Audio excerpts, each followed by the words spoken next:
Bonjour, nous continuons ce chapitre sur les puissances dans les dipôles électriques passifs. Dans cette partie, nous allons développer le théorème de Bouchereau. Ce théorème, c'est un théorème qui parle de la conservation des puissances actives et réactives dans les dipôles.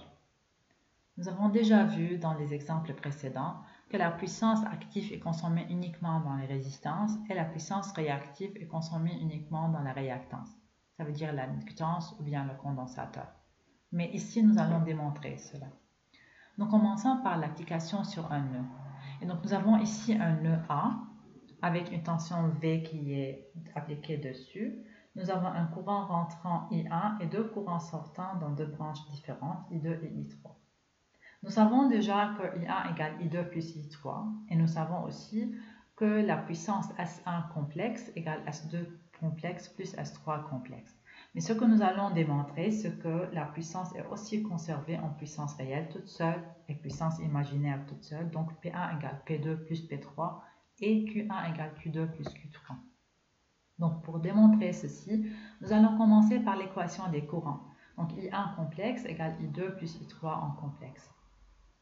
La puissance S1 est V complexe multiplié par I1 conjugué complexe. Je remplace le courant par cette expression I2 plus I3 et donc j'ai V complexe multiplié par I2 complexe conjugué plus I3 complexe conjugué.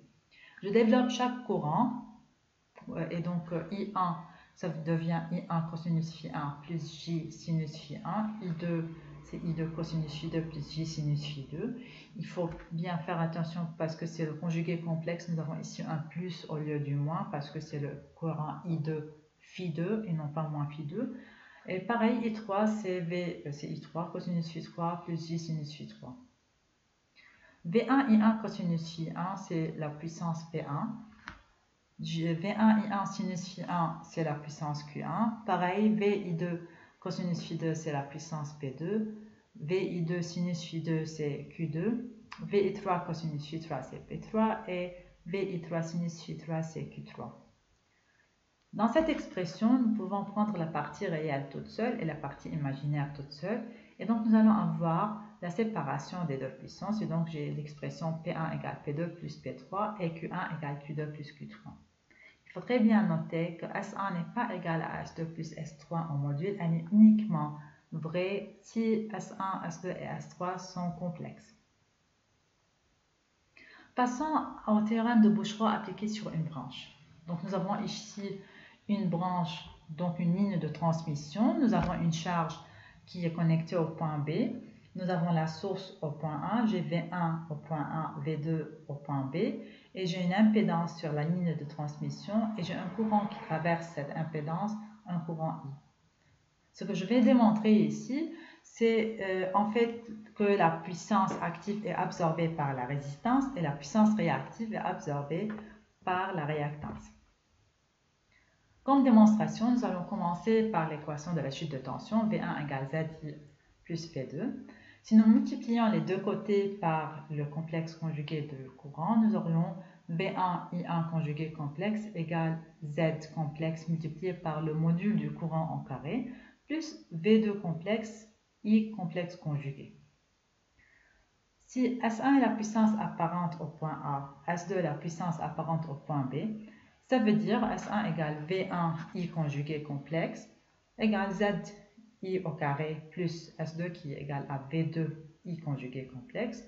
S1 égale P1 plus JQ1, S2 égale P2 plus JQ2 et l'impédance Z égale R plus JX. Et donc là aussi, nous allons prendre la partie réelle toute seule, la partie imaginaire toute seule. Donc je vais avoir P1 égale RI au carré plus P2 et Q1 égale XI au carré plus Q2.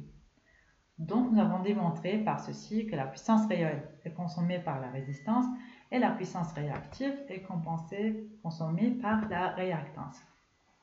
Graphiquement, nous pouvons voir aussi ici le triangle de puissance pour chaque élément et la somme des puissances. Donc nous pouvons aussi voir le théorème de Bouchereau dans la méthode graphique. Et si j'ai plusieurs éléments de S1 jusqu'à Sn, j'ai S1 divisé en P1 et Q1, S2 qui avait divisé en P2 et Q2 qui est négatif, ainsi de suite. J'ai Sn divisé en Pn et Qn. La somme des puissances, donc la somme des projections de ces vecteurs-là qui font une somme, une suite. La somme des projections vont faire la puissance réelle totale et la somme des projections sur l'axe des Y ou bien l'axe des imaginaires vont nous donner la puissance réactive totale.